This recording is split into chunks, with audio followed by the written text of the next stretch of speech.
Of course, they're still racing on the new configuration now. Big crowds always gather at these races in South Africa. Very, very keen on their motor racing. There's no doubt about it. Here's the start of it. On the pole, Alan Prost in his first run for Williams. Alongside him, Senna in the McLaren Ford, a bit down on power. And Michael Schumacher there in third spot. Alongside him, Damon Hill in the Williams. There's those traditional numbers for the Ferrari, number 27, John Alesi. JJ Leto in the Sauber. Sauber's first Formula One race. Blundell and Andretti there, of course. Michael Andretti in the McLaren Ford. His teammate Senna, Wendlinger alongside him in the second of the Saubers. Martin Brundle there, yeah. He was a former Benetton driver, had gone back to Ligier. And Rubens Barrichello making his Grand Prix debut at age 20. Johnny Herbert in the number 12, the Lotus Ford. Katayama, Derek Warwick had a lay-off in Formula One, came back in the footwork Mugen. Andre de Cesis. Barbaza there making his Grand Prix debut, as was Luca Badoa, now the test driver for Ferrari. Michele Alboreto there as well. He was certainly no rookie to it, was he? On the pole next to him, Ayrton Senna in the McLaren Ford. Lights coming up now. Long light here. Oh, Prost makes a terrible start. Senna leaps into the lead. Schumacher goes round the outside. 3 cars stalled. The Larousse stalled there. Comas, Andretti stalled. Whoa! Oh. Damon Hill spins right in front of Alan Prost, slows him up even more. His teammate starts to rejoin there. Well, there is Andretti's McLaren. Look at the size of the rear wing. They really were big in those days, weren't they? Michael Andretti said it was a clutch problem, but it was his first Formula One, first standing start for a long time for Michael Andretti. There's Comas and de Cesis being pushed off the grid.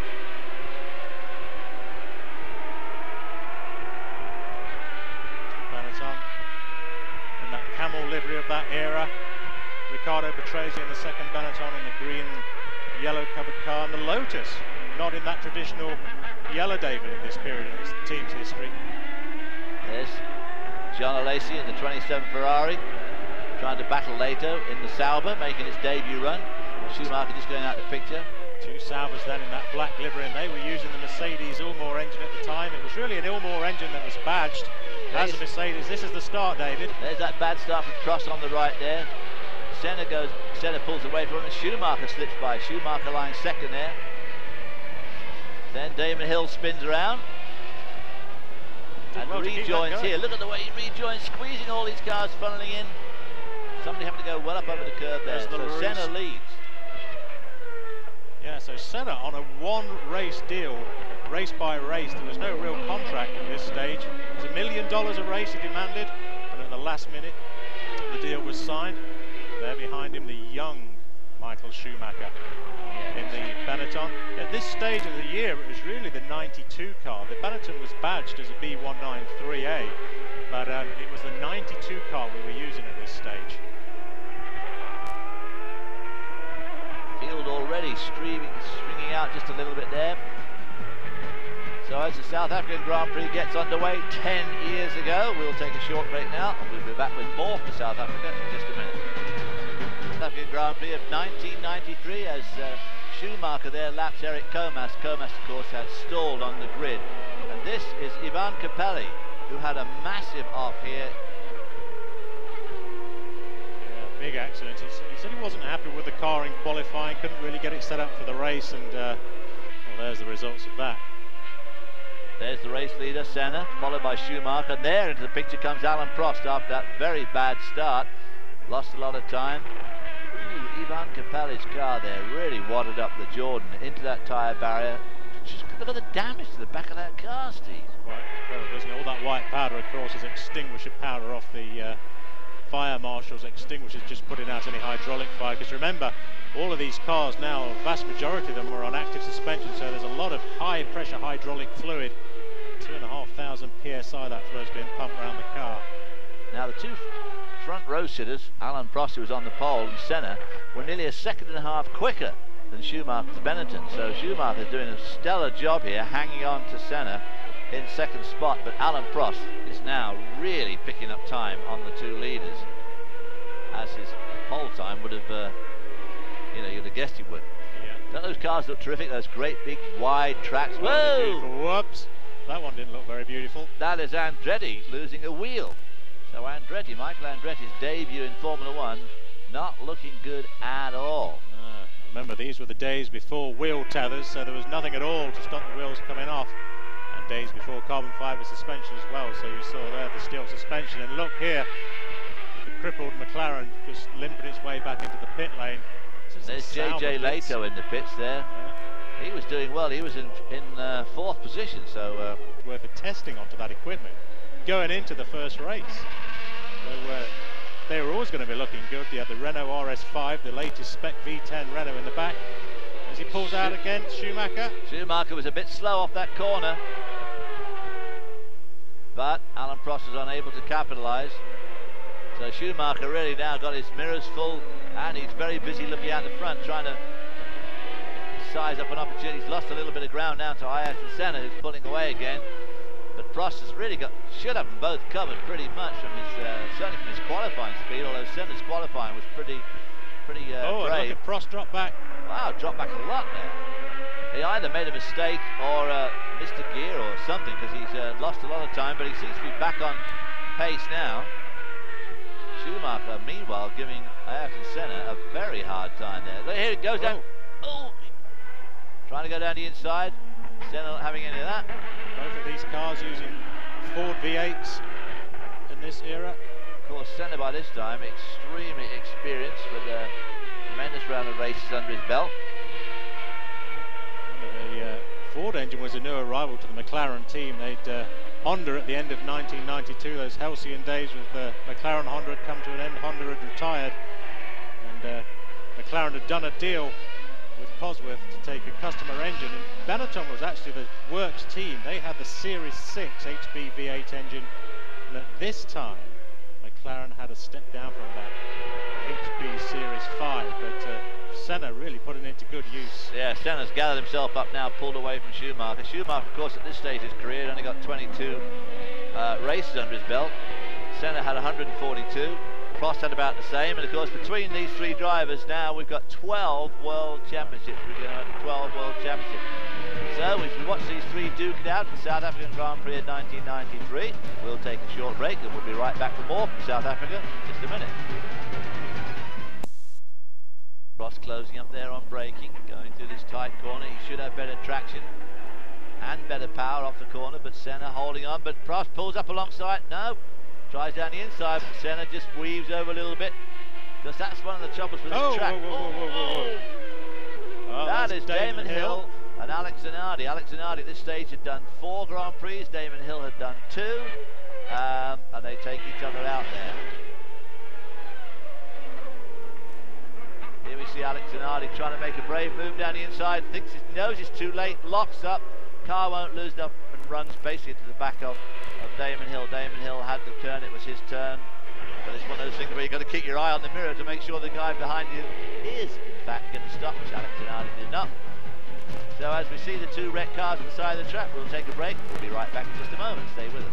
South Africa 1993, and this torrid battle for the lead continues. Alan Prost forever trying to find a way past Ayrton Senna in the McLaren. Then he goes down the inside, and no, side by side to that S-bend, and Senna still comes out in the lead. Meanwhile, Michael Schumacher snapping at the heels of Alan Prost, very anxious to see these 2 guys take themselves out, which is where they're going at the moment.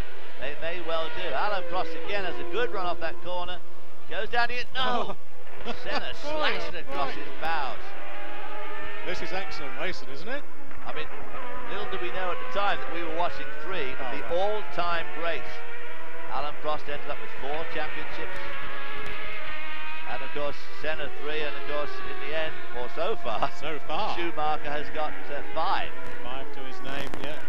So between them, these guys won an awful lot of championships, and it shows right here, doesn't it? I mean, they're 30-odd seconds in front of Jean Alesi. There's Damon Hill's car being these three guys are an absolute race of their own. As you say, David, 30-odd seconds ahead of Ferrari. Jean Alesi's car, you know, the 93 Ferrari was a real pig. I don't think anybody's going to pretend it was anything else, and they're in all sorts of trouble. Kelly Alboreto pulls off there, just in front of them into the pits. John Barnard had just arrived back in Ferrari, and he was in trouble, struggling to try and get the car to work. He'd basically taken over somebody else's design. Prost again having another look. Because this was the thing. Alan Prost won a tremendous amount of races and 4 World Championships, but he never liked the 51 in fact, total. He never really liked the rain a lot, and he really wasn't a tremendous overtaker, whereas Senna and Schumacher ultimately became 2 of the great overtakers of all times. Yeah. Long straight here, what they could do would be to lift the rear of the car by 2 or 3 mil. Go down the inside, coming down. There it is. No! Yes! Yes. Wow. Wow. Yeah, what they could do, they could lift the car by 2 or 3 mil through the active suspension, which would destroy the aerodynamic effect of the diffuser going down the main straight and take the downforce off it. Now Michael Schumacher's in hot pursuit of Ayrton Senna. Now Alan Prost is yeah, I know he's going to pull away. He's just going to. Senna goes down, Schumacher goes down the inside. Whoa. And takes second place away from Ayrton Senna. So Michael Schumacher beavering away there, relentless as ever. Both of these 2 drivers, 2 of the more relentless drivers that we've seen in the last 2 decades. And Michael Schumacher also gets past Senna, who must have been smarting somewhat, having been overtaken. See Senna's input, David, on the steering wheel. I think this is the tyres giving up on the McLaren, and again another example of how well the Williams was capable of protecting the tyres through cross driving and through the technology on the car. McLaren had not got to that stage. We're getting into that pit stop zone. Here goes Michael Schumacher and Senna. Yeah. Now, of course, this was the days when all the mechanics, look, there was no fire equipment, there was no refueling. Shorts, no helmets, no nothing. No fueling, of course, just changing tyres. The guys could sit out in the pit lane on the tyres throughout the race. There was no need for them to stop in the garage, which is a regulation of contemporary times. Ayrton Senna beat Michael Schumacher after all that struggling for lap after lap, and Michael Schumacher pulls off the fast, and Senna, the team of McLaren, beat the Benetton team, and I suppose it was the right rear jackman who let the Benetton team down there. Can't imagine who that would be. Can't imagine who that guy would be. But anyway, the McLaren team beat the Benetton team in the pits, and that gives Senna second place. Here comes Alan Prost, the leader, and he's got a pretty healthy lead now because he pulled out, he did some of those quick laps when he took the lead. Nice and calm. Now all he needs is a really good pit stop. Keep that engine revving. He could probably keep the lead. Very nearly stalled it. It was a slower pit stop than Senna, but is he going to be able to maintain it? There he goes. No, Alan Prost still leads from Ayrton Senna and Michael Schumacher in the 1993 South African Grand Prix. We'll be right back with more of that race in just a moment. Let's catch up with what else has been happening in this race. Philippe Alliot in the LaRousse Lamborghini is out, having qualified and run in 11th. John Alesi is out in the Ferrari number 27. He had been 4th, although 30 seconds behind the 3 leaders. The number 29 car of Wendlinger in the Sauber. This is Sauber's debut Formula 1 race, so Wendlinger was out. JJ Leger qualified it high up. Johnny Herbert had been running as high as 7th. He was out with a fuel pump problem. Oh, that is Michael Schumacher that's out of spun, clearly. He's facing the wrong way, and it looks like he stalled it. Rises up. Yeah, steering wheel off. Steering wheel off. Yeah, now if you have a shot of that steering wheel, see how uncomplicated it is in comparison to today's high-tech things. So Michael Schumacher, who had been running as high as 2nd. Here we are again, David, take us through it. Trying to go down the inside of Ayrton Senna there.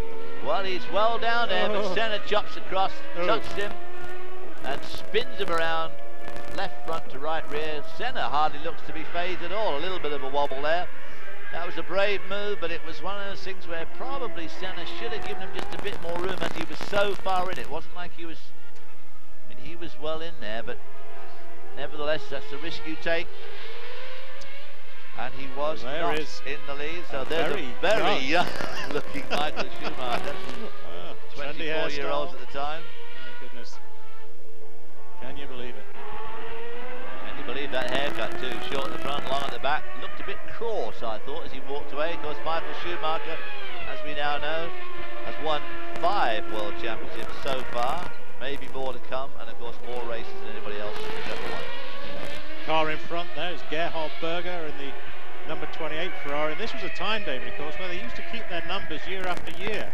Now the race car numbers are all set on constructors' finishing position, or bar the number 1, of course, on the drive.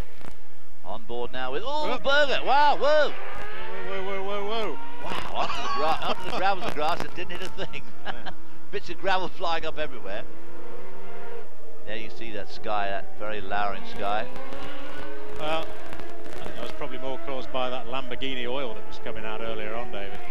Could be. There you see the running order. Prost centre, Mark Blundell third, Christian Fittipaldi in the Minardi, Gerhard Berger behind the Minardi in a Ferrari, and Derek Warwick in 6th and last point playing position. He's in the footwork Mugen Honda. So there you can see now rain starting to fall. Just before we went to break, you saw that lightning strike and the clouds beginning to form, and then Ferrari taking out those full wets. Now, rain is beginning to fall.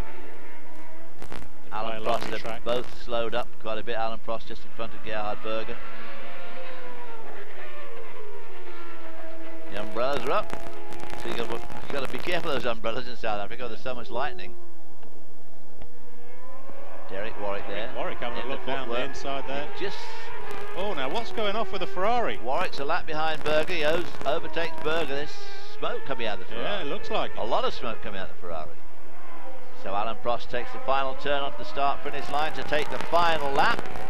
You see the clouds there looking very ominous. Derek Warwick dogging the footsteps of Alan Prost. If he stays there, he will pick up 6th position. Oh, the Ferrari Gerhard Berger still running there at the back. Sounds dog sick, doesn't it? It was a V12 as well at this period. There was still 2 years of development to go on Ferrari's look at V12. That rain now suddenly coming down. This is going to throw the cat among the pigeons. Yeah, now. There you see it. Look at it. Tremendous rain. But it's not wet here. Look, it started to fall, but all these guys, of course, on the dry bit are on. But they're going to get to the wet bit. And on dry tyres. I mean, no one's come in to change the full wets. Boy, I had one of the most exciting spins of my life at Kyalami on just a situation like this. Did you? 1 minute was dry, and the next minute it was like this. Yeah. I mean, just look at that suddenly. Oh! How terrifying.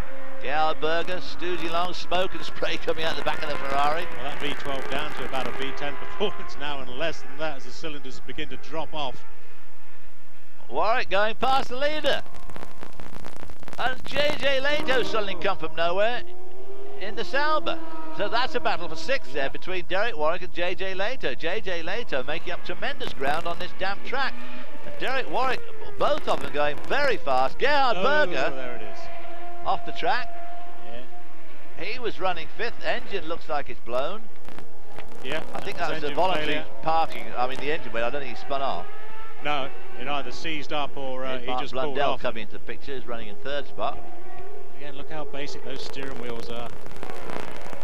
Derek Warwick hanging on to JJ Leto for 5th spot. Oh, look at those cars. And look at the wing on the arrows. So Prost gets the checkered flag, but these two guys have got another lap to go, of course, because they had just overtaken Prost. Yeah.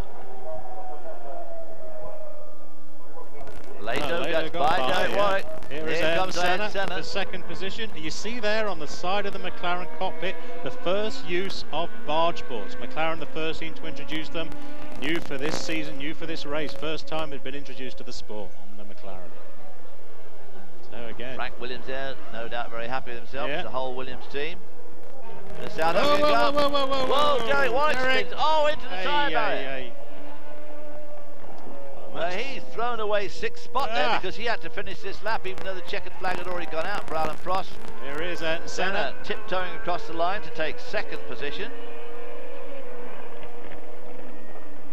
Right behind him, Christian Fittipaldi in the Minardi for 4th spot. Boy, oh boy, a very happy boy there. Here we see Derek Warwick. You see, he's got that huge downforce of that rear wing, but the back end steps out and it's just away there, David, right? Yep, gone completely, and backs it across the barrier, straight into the tyre barrier. So as Derek Warwick loses his fate, we watch Alan Prost win the 1993 South African Grand Prix in the rain. We'll be right back. Fantastic. It's looked maybe easy from outside, but you know, it was a difficult race. I did a bad start, and I had to overtake Schumacher and Ayrton. Was not so easy. For sure, my car was better. Then at the end, the rain was coming, and just trying to keep a lot of gap between Ayrton and myself. But how do I feel?